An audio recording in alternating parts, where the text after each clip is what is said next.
ನಾನು ಮುಂದೆ ಹೋಗೋದ್ರಿ ಆಮೇಲೆ ಮೇಡಮ್ ಮೇಡಮ್ ಅವ್ರು ಬೇಡ ಬೇಡ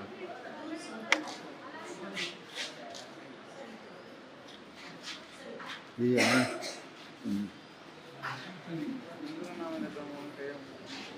ಸರ್ ಈ ಕಡೆ ಸರ್ ಸೈಡ್ ಹಾಂ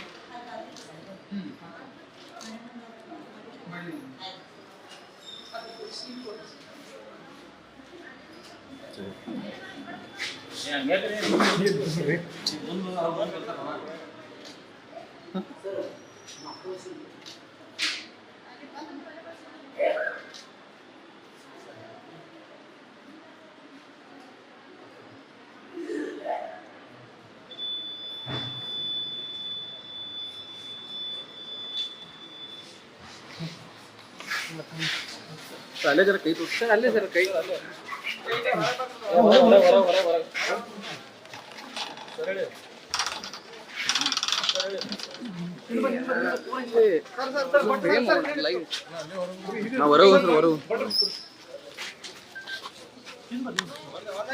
ಸರ್ ಆನ್ ಮಾಡಿದ ಸರ್ ಬಟ್ ಸರ್ ಸರ್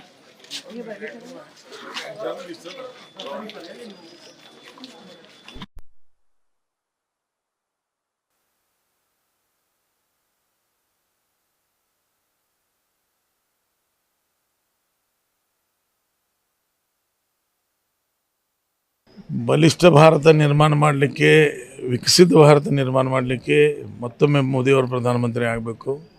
ಆ ದೃಷ್ಟಿಯಿಂದ ಇವತ್ತು ಇಡೀ ದೇಶದಲ್ಲಿ, ವಿಶೇಷವಾಗಿ ಬೆಳಗಾವಿ ಕರ್ನಾಟಕದಲ್ಲಿ 2ನೇ ಹಂತದ ಮತದಾನ ಪ್ರಾರಂಭ ಆಗಿದ್ದದೆ.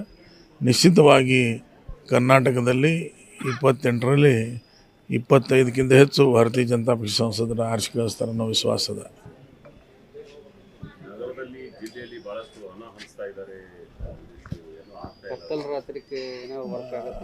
ಅಲ್ಲ, ಪ್ರಜಾಪ್ರಭುತ್ವವನ್ನು ಹಣದ ಮುಖಾಂತರ ಕಗ್ಗೊಲೆ ಮಾಡಿದಂಥದ್ದು ಕಾಂಗ್ರೆಸ್. ಇದು ಒಂದು ಬಹುತೇಕ ಪ್ರಜಾಪ್ರಭುತ್ವಕ್ಕೆ ಒಂದು ಕಳಂಕ. ಇವತ್ತು ಹಣ ಹಂಚಿ ಮತವನ್ನು ಖರೀದಿ ಮಾಡುವಂಥ ಪ್ರಯತ್ನವನ್ನು ಮಾಡಿದ್ದದ.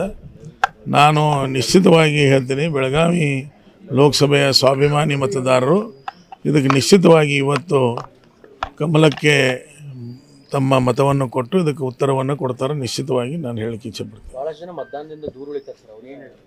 ಇಲ್ಲ, ಮತದಾನದಿಂದ ದೂರ ಉಳಿಬಾರ್ದು ಅಂತ ವಿನಂತಿ ಮಾಡ್ತೀವಿ. ಯಾಕಂದರೆ ನಿಮ್ಮ ಮತದಿಂದನೇ ಈ ದೇಶದ ಭವಿಷ್ಯ ನಿರ್ಣಯ ಆಗ್ತದೆ. ಹೀಗಾಗಿ ಮತದಾನದಿಂದ ಯಾರೂ ದೂರ ಉಳಿಬಾರ್ದು, ಎಲ್ಲರೂ ಮತದಾನ ಮಾಡಬೇಕಾಗಿ ತಮ್ಮ ಮುಖಾಂತರ ವಿನಂತಿ ಮಾಡ್ತೀವಿ. ನ್ಯೂಸ್ ಫಸ್ಟ್, ನಿರ್ಭೀತಿಯಿಂದ ನಿಮ್ಮ ಪರವಾಗಿ.